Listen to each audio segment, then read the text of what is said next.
Question number 5 में क्या लिखा है, given sec theta equals to 13/12, calculate all other trigonometric ratios. भाई हमको sec थीटा की वैल्यू दे दी गई है, हमको और सबकी वैल्यू निकालनी, जैसे साइन की, कॉस की, टेन की, कॉट की, कॉसिक की, ठीक है। इन सब की वैल्यू निकालनी है। कैसे निकालेंगे, बड़ा ही सिंपल सा कॉन्सेप्ट है ना, कि भाई गिवन क्या दिया है, sec थीटा इक्वल्स टू 13/12। हम जानते हैं, वी नो दैट, क्या जानते हो भैया, कि sec थीटा की वैल्यू तो h/b होती है। क्यों, पंडित बद्री प्रसाद हर बोले पढ़ा था ना। तो देखो आप, जो आपने पढ़ा था, पंडित बद्री प्रसाद हर बोले, तो भाई ये वैल्यू होती थी साइन की, सोना, ये वैल्यू होती थी कॉस की, चांदी, और ये वैल्यू होती थी टेन की, सोना चांदी तोले। पंडित बद्री प्रसाद हर बोले, सोना चांदी तोले। अब देखो, ये वैल्यू होती है साइन की, साइन का उल्टा होता है कॉसिक। ये वैल्यू होती है कॉस की, कॉस का उल्टा होता है सेक। तो सेक की वैल्यू क्या हो जाएगी, ये तो कॉस की वैल्यू b/h है, तो सेक की वैल्यू क्या होगी, h/b। लिख दिया हमने h/b, ठीक है। अच्छा, कंपेयर करेंगे, कंपेयर करने पहुँचे तो हमने देखा भाई h है, h ऊपर लिखा है, मतलब 13 ऊपर लिखा है, तो h की वैल्यू क्या हो गई 13, मतलब हाइपोटेनियस क्या है 13। नीचे लिखा है 12, नीचे लिखा है बेस, तो बेस की वैल्यू क्या हो गई 12, तो बेस आ गया 12, हाइपोटेनियस आ गया 13। कंपेयर कर लिया। फिगर बना लेते हैं, ये बन गया हमारा फिगर। अब देखिए आप, ABC हमने अपने मन से नाम दे दिया, let in a triangle ABC, right angle triangle, ठीक है। एक ABC ले लिया हमने। अच्छा, हाइपोटेनियस की जगह तो फिक्स है भैया, क्या है 13, ठीक। अब जरा ध्यान से देखना, हमको दिया था sec थीटा, क्या दिया था sec थीटा, तो हमने एंगल अब हमारे ऊपर है कि हम कहाँ लेंगे, तो थीटा आप यहाँ भी ले सकते हो, थीटा आप यहाँ भी ले सकते हो। मैंने थीटा यहाँ पे लिया है, अगर मैं थीटा यहाँ पे ले रहा हूँ तो इसके सामने वाला जो साइड होगी वो क्या कहलाएगी, परपेंडिकुलर। तो देखो, इसलिए मैंने परपेंडिकुलर यहाँ लिखा है, इसलिए मैंने इसको डिनोट किया है P से।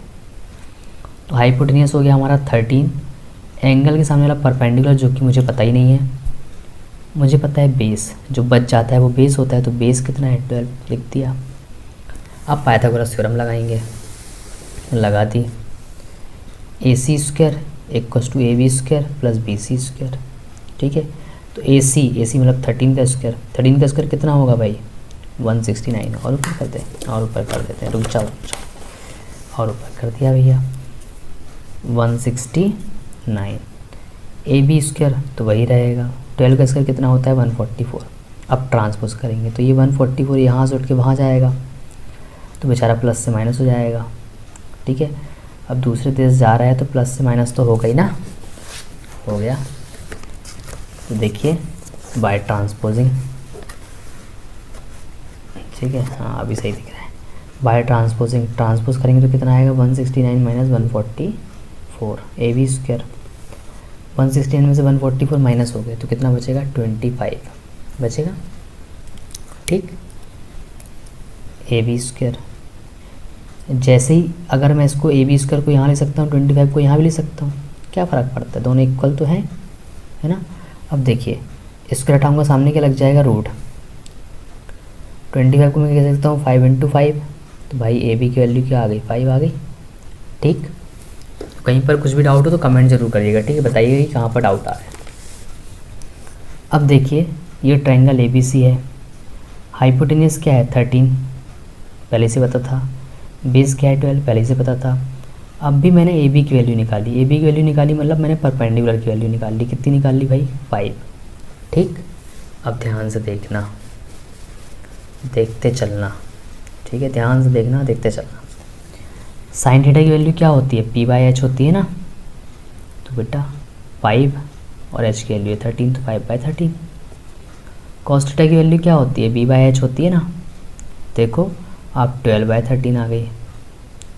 टेन थीटा की वैल्यू क्या होती है 5/12 होती है ना, सॉरी, टेन थीटा की वैल्यू क्या होती है P/b होती है ना, टेन थीटा की वैल्यू होती है P/b, तो P कितना है भाई 5 और P कितना है 12, रख दिया। अच्छा, अब कॉसिक थीटा किसका उल्टा होता है? साइन का। अगर साइन की वैल्यू 5/13 है तो कॉसिक की वैल्यू हो जाएगी 13/5। ठीक है, इनकी वैल्यू को अल्टा पलटा देते हैं, मतलब जो नीचे था वो ऊपर जाता है और जो ऊपर था वो नीचे जाता है। ठीक, इसकी वैल्यू 12/13 तो क्या होगी? 13/12। tan का उल्टा कौन होता है? कॉट। जैसे कॉस का उल्टा सेक होता है वैसे tan का उल्टा कौन होता है? कॉट होता है ना। तो कॉट की वैल्यू क्या होगी? 5/12 की जगह पर क्या हो जाएगी? 12/5। देखो, अगर क्वेश्चन ऑब्जेक्टिव में ऐसा आया होता कि भाई सेक थीटा की वैल्यू 13/12 है तो कॉस थीटा की वैल्यू बताओ, तो हम बोल देते सेक थीटा की वैल्यू अगर 13/12 है तो कॉस थीटा की वैल्यू 12/13 होगी। इसको क्या लिख दो आप? ठीक है, तो इसको पलटा कर लिख देना है आपको, बस और कुछ नहीं करना है। ठीक है, 13/12 को हमने 12/13 लिख दिया। क्लियर है? नेक्स्ट आते हैं क्वेश्चन नंबर 6 में। क्वेश्चन नंबर 6 क्या लिखा है भाई? If angle A and angle B are acute angle. ठीक है, एंगल ए और angle B acute angle. Acute मतलब क्यूट, क्यूट मतलब छोटे। किससे छोटे? 90 से छोटे। तो क्यूट वो होते हैं जो छोटे होते हैं। क्यूट बच्चे तो छोटे होते हैं ना, मतलब छोटे बच्चे तो क्यूट होते हैं ना। हाँ, तो क्यूट है मतलब छोटे हैं। छोटे हैं किससे? 90 से। तो एंगल ए और एंगल बी 90 से छोटे हैं। ठीक है, तो उसने पूछा है कि भाई, तो उन्होंने पूछा है भाई कि cos A equals to cos B, then show that angle A equals to angle B। ठीक है, उन्होंने बोला है कि cos A cos B के इक्वल है, तो आप ये शो करके दिखाओ, आप ये दिखाओ कि एंगल A एंगल B के इक्वल है। तो हमने कहा बता देंगे, इसमें क्या टेंशन।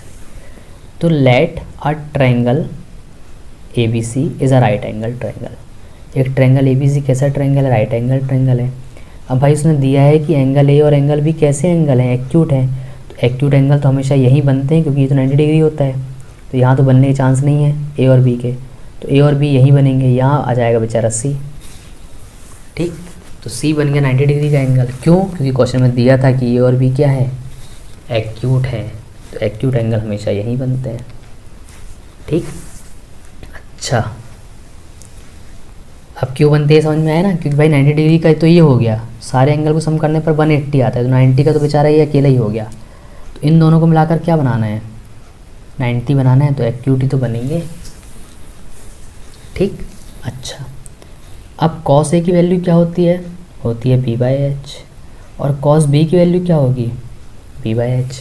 तो चाहे cos A हो, चाहे cos B हो, चाहे cos C हो, सबकी वैल्यू क्या होती है? B/H होती है। सबकी वैल्यू B/H है। अब एंगल की बात कर लेते हैं, तो ध्यान से समझना। जब हम cos A की बात करेंगे, किसकी बात करेंगे? cos A की, तो हम एंगल लेंगे A। क्या लेंगे? Angle A। तो एंगल A के सामने वाला ये परपेंडिकुलर होगा, यहाँ पर BC परपेंडिकुलर होगा। ठीक है, तो मैं फिगर बना के दिखा देता हूँ, देखना। जब हम एंगल A लेंगे, तो एंगल A लेंगे तो आप देखना, जो हमने एंगल A लिया, तो इसी फिगर को बना रहा हूँ मैं। ठीक है, ध्यान से देखते जाना। जब मैंने एंगल A लिया, क्योंकि यहाँ पे इसने cos A बोला था, तो cos A मतलब कि एंगल A लेना है। एंगल A लिया तो ये परपेंडिकुलर होगा 90 डिग्री सामने वाला, तो हमेशा हाइपोटेन्यूस होता ही है, जो बच जाता है वो बेस। ठीक, और जब इनने cos B बोला, cos B बोला मतलब क्या होगा? cos B बोला मतलब क्या होगा भाई? यही फिगर बना रहा हूँ, नेमिंग भी वही है। ठीक है, सबके नेम वही सेम है, ध्यान से देखना। अब मैं किसको एंगल ले रहा हूँ? B को, तो B एंगल लूँगा। एंगल B लिया तो उसके सामने वाला परपेंडिकुलर 90 डिग्री सामने वाला हाइपोटेन्यूस है, तो फिक्स है। जो बच गया, बचा कुचा, वो बेस को टिका देते हैं। आ रहा है समझ में? ठीक, कहीं कुछ भी डाउट हो तो कमेंट जरूर करेंगे नीचे। ठीक, तो भाई ये परपेंडिकुलर, ये हाइपोटेन्यूस, ये बेस। तो अब आप देखो, होता है B/H, होता है ना B/H। तो भाई बेस क्या है यहाँ पर? यहाँ पर बेस क्या है? CA। CA या AC? तो AC बेस है। और हाइपोटेन्यूस क्या है? ये देखो आप, ए बी दिख रहा है हाइपोटेन्यूज, तो ये बी। जब मैं कॉस बी की बात करता हूँ मतलब मैंने बी को एंगल लिया, और जब बी को एंगल लिया तो बेस क्या होगा, ये देखिए ये बी सी जो है वो बेस है। और हाइपोटेन्यूज क्या होगा, ये बी ए ले लो या ए बी ले लो, जो भी लेना हो, ठीक है, जो भी अच्छा लगे। गिवन दैट हमको क्या दिया भाई कि cos A equals to cos B, तो कॉस ए की वैल्यू ये है और कॉस बी की वैल्यू ये है। आ रहा है समझ में, ठीक। So we can write it as, हम कैसा लिख सकते हैं इसको, ए सी अपॉन बी सी। कैसे, क्यों लिख सकते हैं, क्योंकि ये वाले ए बी से ये वाला ए बी क्या हो जाएगा, कट हो जाएगा, है ना। तो ये वाले ए बी से ये वाला ए बी कट हो गया, तो बचा क्या ऊपर ए सी, यहाँ ऊपर क्या बचा B C.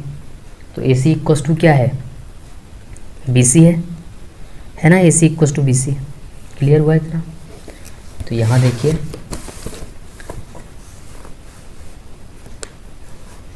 In a triangle if two sides are equal, अगर किसी ट्रायंगल की टू साइड्स इक्वल हों तो their opposite angle are also equal, ऐसे समझना। मैंने बोला कि ये वाली साइड इस वाली साइड के इक्वल है, ठीक है। इसको हमने ट्रायंगल को नेम क्या दिया था, इसको दिया था ए, इसको बोला था बी, इसको बोला था सी। मैंने बोला भाई कि ए सी जो है वो इक्वल है बी सी के, ठीक है। अगर टू साइड्स इक्वल है कि ये वाली साइड ए सी और ये वाली साइड बी सी इक्वल है, तो भाई ए सी साइड के सामने वाला एंगल कौन सा है, बी, और बी सी साइड के सामने वाला एंगल क्या है, ए। तो angle B equals to angle A होगा कि नहीं होगा। तो अगर टू साइड्स इक्वल होती हैं तो उनके सामने के एंगल भी इक्वल होते हैं। तो वही चीज़ लिखी है, if two sides are equal so their opposite angles are also equal, ठीक है। ये छोटी सी प्रॉपर्टी जो हम पहले भी पढ़ चुके हैं। इसमें अगर किसी को डाउट हो तो बताइएगा, इसको और अच्छे से क्लियर करूँगा, ठीक है। अभी थोड़ा सा और क्लियर करना है, तो यहाँ देख लो, ऐसे समझना भाई। इस साइड की लेंथ है 5, इस साइड की लेंथ है 5, दोनों साइड की लेंथ 5 हो गई। तो अगर ये 5 है, इसके सामने का एंगल अगर मान लीजिए 45 डिग्री या 40 डिग्री हुआ, कितने डिग्री हुआ, 40 डिग्री, ठीक है, या 45 डिग्री मान लो आप, ठीक है, क्योंकि ये 90 डिग्री हो जाएगा, है ना, इसलिए इसको 45 मान लो।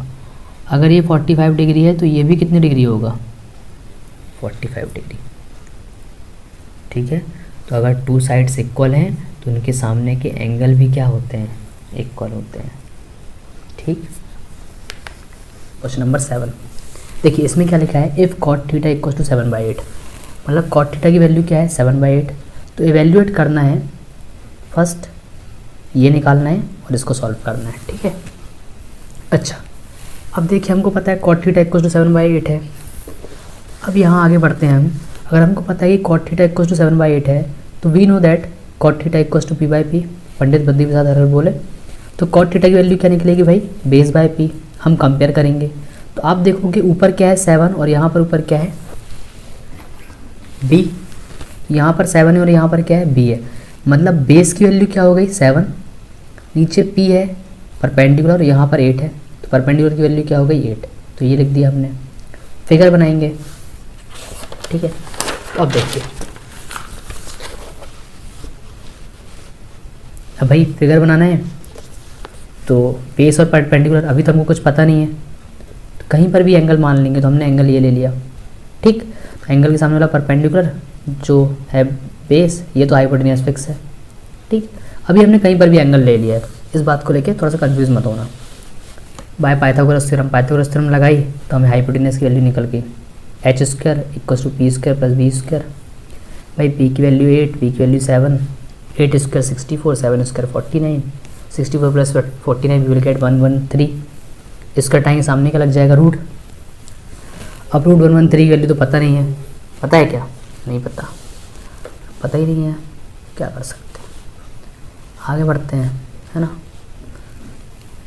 ठीक भाई, अब फिर से फिगर बना के फिर से लिख दिया, ठीक है। ये मैं 2-3 बार फिगर बनाता हूँ इसलिए क्योंकि मैं आपको समझा रहा हूँ, ठीक है। अभी जैसे आपको चीज़ें प्रॉपर समझ में आए, आपको एग्जाम में इतने फिगर नहीं बनाने, ठीक है, आपका एक ही फिगर में काम हो जाएगा।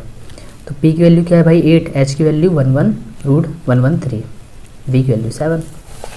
अब हमसे क्या पूछा है देखो, अब मुझे ये प्रूफ करना था, ठीक है, ये प्रूफ करना था। तो मैंने देखा यहाँ पर साइन थीटा आया और कॉस थीटा आया, मतलब मैं क्यों ना साइन थीटा और कॉस थीटा की पहली से वैल्यू निकाल लूँ। तो साइन थीटा इक्वल्स टू क्या होता है, साइन थीटा इक्वल्स टू क्या होता है p/h, है ना। तो भाई साइन फिगर से देखा हमने पीछे की p की वैल्यू 8 थी, h की वैल्यू √113, b की वैल्यू 7 थी, h की वैल्यू √113। क्यों? क्योंकि कॉस थीटा की वैल्यू क्या होती है p/h होती है। बस यहाँ पहुँच गए हम, ठीक। तो यहाँ देखिए 1 plus sine theta 1 minus sine theta 1 plus cos theta 1 minus cos theta, ठीक। सबसे पहले तो हम इसको सॉल्व करेंगे।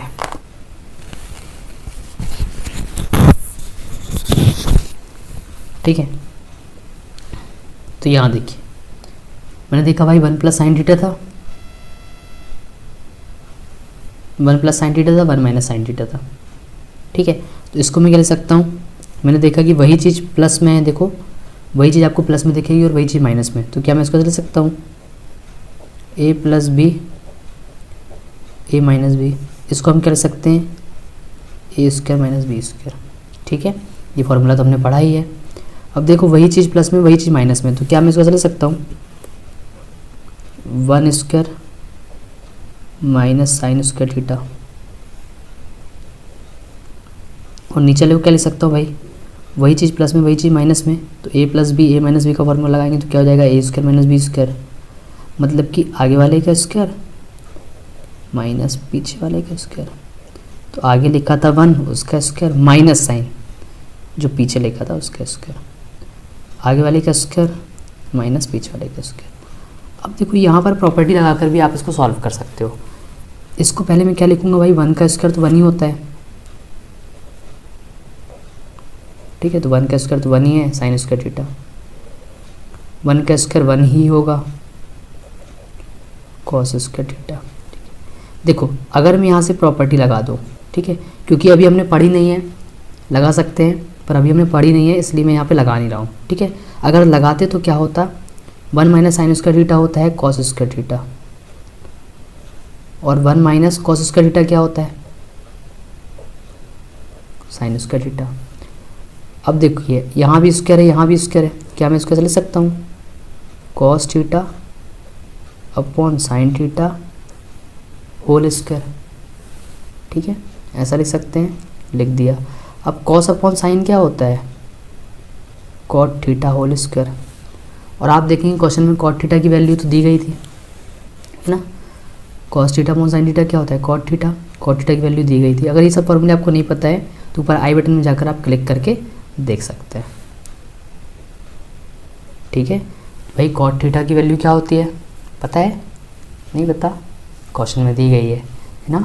cot थीटा की वैल्यू क्वेश्चन में cot थीटा की वैल्यू क्या दी गई है 7/8, तो अब हम यहाँ पे रख देंगे भाई 7/8 होल स्क्वायर। तो 7 का स्क्वायर कितना हो जाएगा 49, और 8 का स्क्वायर कितना हो जाएगा 64। ये आ गया हमारा आंसर, ठीक है। अब अगर वैल्यू नहीं दी गई है, मान लीजिए आप ये प्रॉपर्टी नहीं लगाना चाहते, आपने बोला कि नहीं हमको ये प्रॉपर्टी नहीं लगाना है, ठीक है, तो क्या कर सकते हैं भाई। अब भी हमने निकाला साइन थीटा की वैल्यू, क्या निकाली भाई हमने साइन थीटा की वैल्यू, यहाँ देखिए साइन थीटा की वैल्यू हमने क्या निकाली 8/√113, और कॉस थीटा की वैल्यू क्या निकाली 7/√113, ठीक है।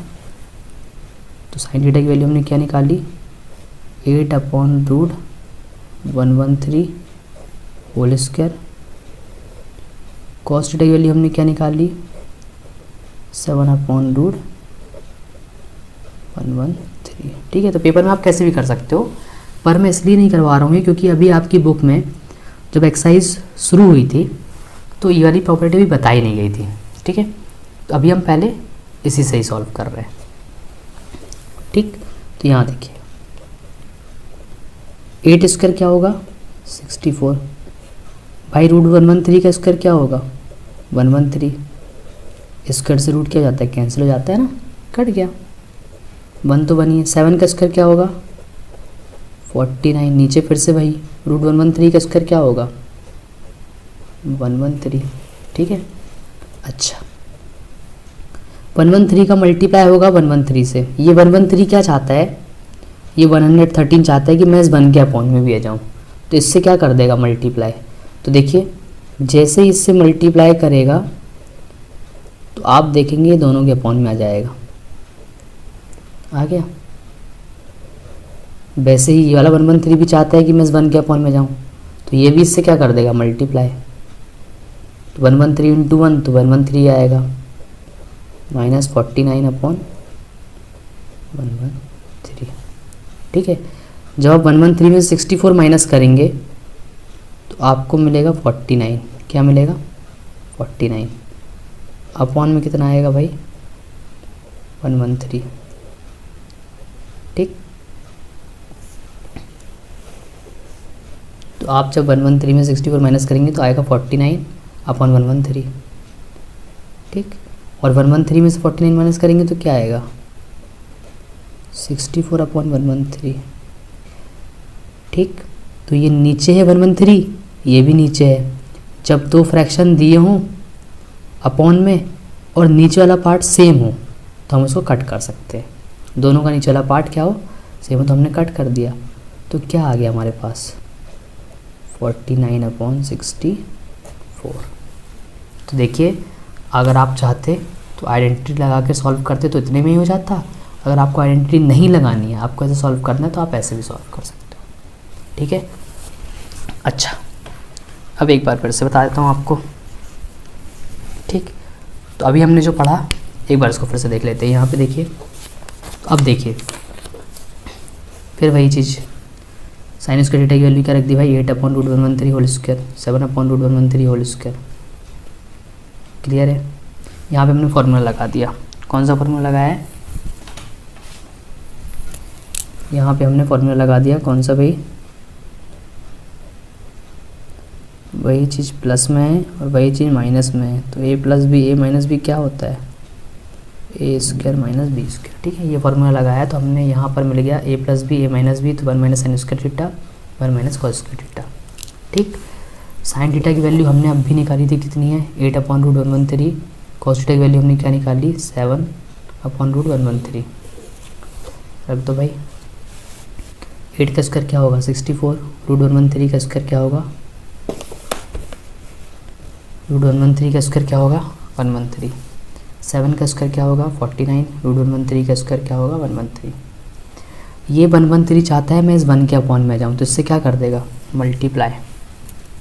ठीक है, ये 113 इस 1 से मल्टीप्लाई करेगा तो देखिए 113 इंटू 1 माइनस 64 अपॉन में क्या आ गया 113।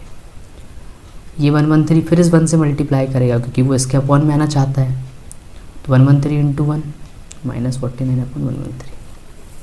ठीक, तो देखिए जब भी कभी ऐसा कुछ फ्रैक्शन दिया हो, कोई फ्रैक्शन दिया हो, फॉर एग्जांपल ये 6 प्लस 5/4। ठीक है, ये 4 चाहता है कि मैं 6 के अपॉन में जाऊँ। ठीक है, ये 4 क्या चाहता है भाई कि मैं 6 के अपॉन में जाऊँ, तो इससे मल्टीप्लाई करेगा 6 4 जा 24। ये चीज़ होती है। तो यहाँ भी वही सेम चीज़ हुई, इसने इससे मल्टीप्लाई किया ये बन गया, इसने इससे मल्टीप्लाई किया, देखिए ये पूरे इसके अपॉन में इसके पूरे अपॉन में। ये वाले 113 से वाला 113 हो जाएगा कैंसिल। क्यों, क्योंकि जब तो फ्रैक्शन दिए होते हैं अपॉन में तो जो नीचे वाला जो पार्ट होता है ना ये कट जाता है। ठीक है, कोई भी रैशनल नंबर दिया है, फ्रैक्शन दिए हैं, तो अगर उनके डिनोमिनेटर के पार्ट सेम है तो उनको हम कट कर सकते हैं। ठीक,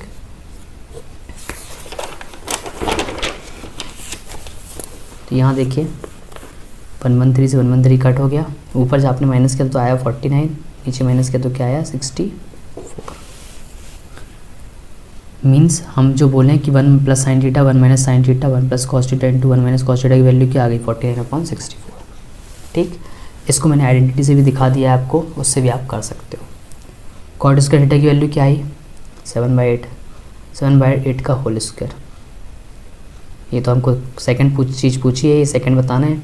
7/8 का होल स्क्वायर क्या होगा भाई 7 का स्क्वायर 49, 8 का स्क्वायर 64। लगा दो, आ रहे समझ में, ऐसे सॉल्व करना है। कहीं पर भी कोई डाउट हो तो कमेंट करके बताइएगा नीचे। ठीक है, कुछ डाउट आ रहा है। क्लियर। इसके बाद बाकी इसको देखेंगे अपन नेक्स्ट वीडियो में, ठीक है। तो अगर आपको वीडियो अच्छा लगा हो तो प्लीज़ चैनल को लाइक और सब्सक्राइब करें। Thank you everyone, take care, अपना ध्यान रखें, ठीक है। और बिल्कुल मन लगाकर पढ़ें, एग्ज़ाम बहुत ही जल्दी होने वाले हैं, ठीक है। बहुत ही कम टाइम बचा है अभी, तो मन लगाकर पढ़ाई करें, ठीक है। और कुछ भी डाउट हो, कुछ लगे तो कमेंट जरूर करें नीचे, ठीक है। तो एवरीबॉडी बाय, टेक केयर।